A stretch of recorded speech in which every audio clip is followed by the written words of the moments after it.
এখন একজন শিক্ষার্থী যদি আবোল তাবোল লিখে দেয় সেখানে শিক্ষকের নম্বর। আসসালামু আলাইকুম প্রিয় এসএসসি 26 পরীক্ষার্থীরা, অলরেডি তোমাদের পরীক্ষা শেষ। এখন তোমাদের একটাই অপেক্ষা, সেটা হচ্ছে যে তোমাদের এসএসসি পরীক্ষার রেজাল্ট। তো তোমার রেজাল্টটা কত পয়েন্ট আসতে পারে বা তোমার রেজাল্ট কি হতে পারে, চাইলে তোমার ভিডিওর নিচে কমেন্ট করে জানাতে পারো।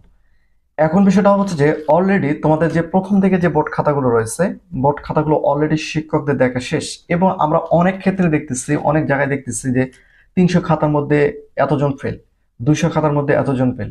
এই সাবজেক্টগুলো দেখা যাচ্ছে গণিত সাবজেক্টে সবচেয়ে বেশি ফেল।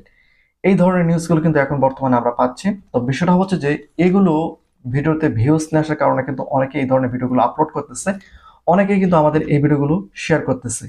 একই সঙ্গে তোমাদের যদি মনে হয় যে এমন একটা নিউজ যেটা নিয়ে তোমাদের মধ্যে একটা কনফিউশন তৈরি হচ্ছে, সেক্ষেত্রে তোমরা চাইলে আমাদের ইউটিউব চ্যানেল, ফেসবুক পেজ এবং টিকটক অ্যাকাউন্ট তোমরা চাইলে মেনশন দিতে পারো, ওই নিউজটাই তোমরা মেনশন দিতে পারো। তাহলে ওই নিউজের যে সঠিক তথ্য সেটা কিন্তু আমরা তোমাদেরকে জানাতে পারবো। তো এখন বিষয়টা হচ্ছে যে দেখো, অলরেডি তোমাদের পরীক্ষা শেষ হওয়া মোটামুটি অনেক বেশ কয়েকদিনই হয়ে গিয়েছে।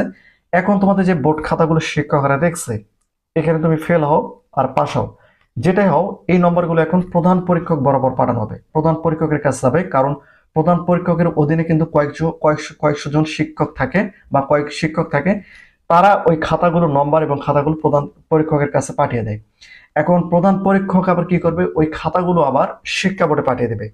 শিক্ষা বোর্ডে যাওয়ার পর নম্বরগুলো শিক্ষা বোর্ডে যারা রেজাল্ট তৈরি করার যারা লোকজন রয়েছে বা যারা তোমাদের এসএসসি পরীক্ষার রেজাল্টগুলো তৈরি করে, তারা কি করবে, তোমাদের ওই বোর্ড খাতার নম্বরটা যোগ করবে, একই সঙ্গে তোমাদের এমসিকিউ নম্বরটা যোগ করবে, তোমাদের ব্যবহারিক খাতার নম্বরটা যোগ করবে।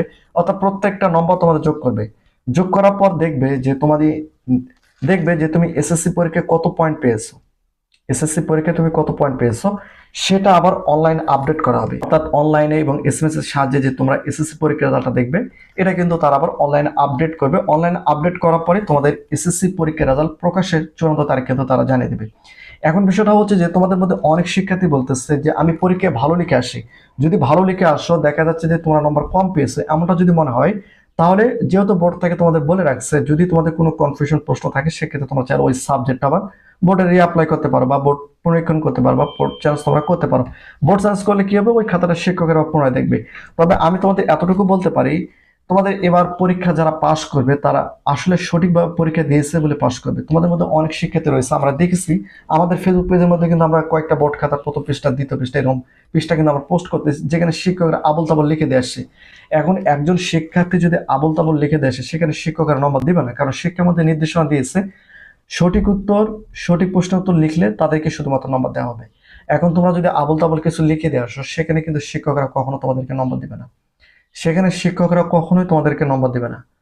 যদি তোমরা সঠিক লিখে আসো তাহলে শুধুমাত্র তোমরা নম্বর পাবা।